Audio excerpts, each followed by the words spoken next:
has changed its stance on the publication of Sue Gray's report? No, we don't. And that's the question that's really troubling people here in Westminster and beyond this morning, because it's not clear at all why on Tuesday the Met Police said that they were happy for Sue Gray's report to be published in full. And yet just a few days later, we get this statement which changes pretty much everything: political calculations, the Sue Gray report timeline, and of course, what comes next in all of that. I'll just read you that Met Police statement because it is worth having in full. They said this morning, for the events the Met is investigating, we asked for minimal reference to be made in the Cabinet Office report.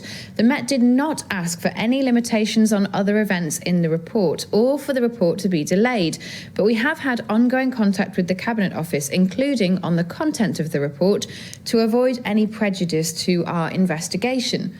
Now, the Met has actually been asked why they have changed their stance, and at the moment they have no formal comment to make on that. They have indicated in that statement that they believe there could be potential prejudice, but legal experts will tell you that most of the offences that they are said to be investigating are so-called summary offences, which would only involve a fine. So it's very hard to see how that would be prejudice because, of course, there is no jury trial. There is a potential for other things to be uncovered, but I think those waters are quite muddy. There's some confusion here about whether actually this is more a communications problem. It's more a problem coming from the Met Police. Perhaps they haven't quite got themselves in order. Things have moved very quickly here this week. Of course, we know that the Sue Gray report was expected earlier on in the week, and the Prime Minister was due to respond to that in the Commons.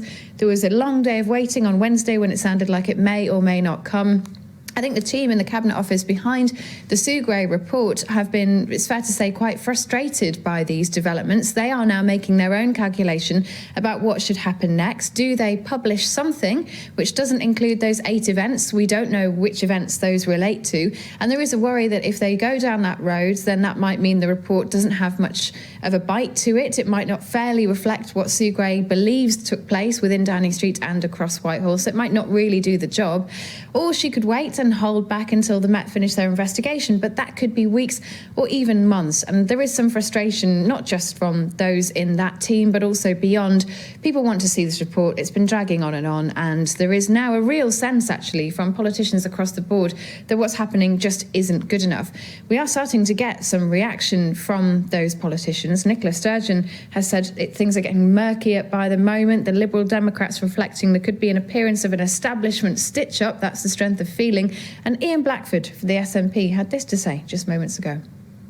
Parliamentarians, we should be speaking with a very clear voice. This report must be published. It must be published in full. Let's make sure that we hold this government, this Prime Minister, to account. We get answers as to what was going on. This corrosive culture of partying around number 10. Let's make sure that we hold this man to account. And I'll say to colleagues right across the House, particularly Conservatives, they have the power to remove this man. This can't go on any longer. This is an attempt at what appears to be a whitewashing effort.